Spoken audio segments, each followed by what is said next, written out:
విద్యుత్ సంస్థల సంస్కరణలతో 5,253 కోట్లు ఆదా. గత ప్రభుత్వ చర్యలతో ట్రూడౌన్ రూపంలో చేకూరినటువంటి భారీ ప్రయోజనం. 2019-24 మధ్య నిర్వహణ ఖర్చులు భారీగా తగ్గించిన విద్యుత్ సంస్థలు అన్నటువంటి వార్తని ఇక్కడ హైలైట్ చేశారు. కరెంట్ ఛార్జీలు తగ్గడానికి కారణం జగన్ ప్రభుత్వం అన్నటువంటిది. గత ప్రభుత్వ హయాంలో అప్పటి సీఎం వైఎస్ జగన్మోహన్ రెడ్డి చేపట్టిన సంస్కరణలు తీసుకొచ్చిన వినూత్న విధానాల వల్ల 2019-24 మధ్య విద్యుత్ సంస్థల నిర్వహణ ఖర్చులు భారీగా తగ్గినాయి.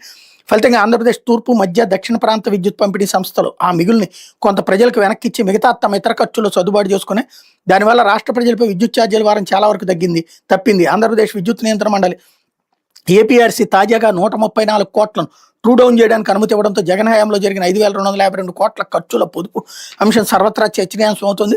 2019-20 నుంచి 23-24 వరకు ఆంధ్రప్రదేశ్ తూర్పు ప్రాంత విద్యుత్ పంపిణీ సంస్థ 1974 కోట్లు, మధ్య ప్రాంత విద్యుత్ పంపిణీ సంస్థ 1,400 కోట్లు ఖర్చులు మిగిల్చాయి. ఈ మొత్తం 3,374 కోట్లను ట్రూడౌన్ చేశాయి. 24-25 వార్షిక ఆదాయ వ్యయ నివేదికలు డిస్కంలు ఈ మొత్తాన్ని సర్దుబాటు చేశాయి. అంటే వాటి రెవెన్యూ గ్యాప్ను భర్తీ చేసుకోవడానికి వినియోగించుకున్నాయి. తద్వారా బకాయిల భారాన్ని తగ్గించుకున్నాయి. వినియోగదారులకు విద్యుత్ ఛార్జీలు పెంచాల్సిన అవసరం రాలేదు. అదేవిధంగా 19-20 నుంచి 23-24 మధ్య 4వ నియంత్రణ కాలానికి ఆంధ్రప్రదేశ్ ట్రాన్స్మిషన్ కార్పొరేషన్ చెందిన విద్యుత్ పంపిణీ వ్యవస్థను వినియోగించుకున్నందుకు ముందుగా ఆమోదించిన దానికంటే తక్కువగా డిస్కంలు వెచ్చించాయి. తద్వారా డిస్కంలు 1,059 కోట్లు మిగిల్చాయి.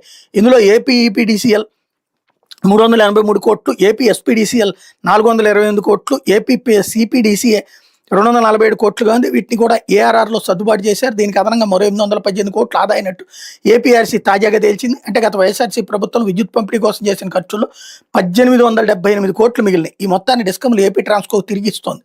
ఈ మొత్తంలో ఇప్పటికే చాలా వరకు సర్దుబాటు చేయగా మిగిలిన 134 కోట్లు వెనక్కి ఇచ్చేందుకు ఏపీఆర్సీ తాజాగా ఉత్తర్వులు జారీ చేసింది. ఎక్కడ గత ప్రభుత్వ చర్యల కారణంగా రాష్ట్ర ప్రజలపై 5,252 కోట్ల ట్రూఅప్ భారం తగ్గింది. అదేవిధంగా 14-15 ఆర్థిక సంవత్సరం నుంచి 18-19 మధ్య కాలానికి డిస్కంలో వసూలు చేసిన ట్రూఅప్ ఛార్జీలు ఏపీ ఈపీడీసీఎల్ 126 కోట్లు, ఏపీ ఎస్పీడీసీఎల్ 70 కోట్లు చొప్పున మొత్తం 196 కోట్లను ట్రూడౌన్ చేసి వినియోగదారులు గత ప్రభుత్వంలో డిస్కంలో వెనక్కి ఇచ్చాయి.